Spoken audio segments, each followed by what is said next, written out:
దావీదు కాలంలో యేసున్నాడు.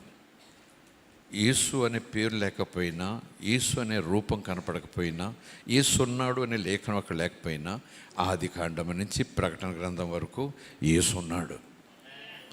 ఆది నుంచి అంతం వరకు ఆయన ఉన్నాడు, ఉంటాడంతే. Praise the Lord, hallelujah. Alpha omega ఆయనే.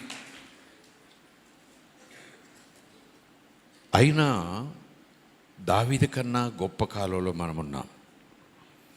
దావీదున్న ఆ దినముల కన్నా మంచి దినముల్లో మనం ఉన్నాం.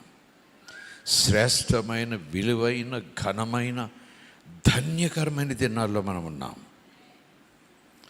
దావీదు దేవునిని ఎరిగినవాడు. దేవునిని ఆరాధించట్లో ఆయనకు అతడే సాటి.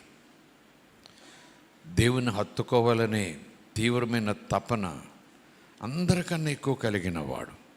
అందుకేనేమో దేవుడు అంటాడు, నా హృదయానుసారుడు.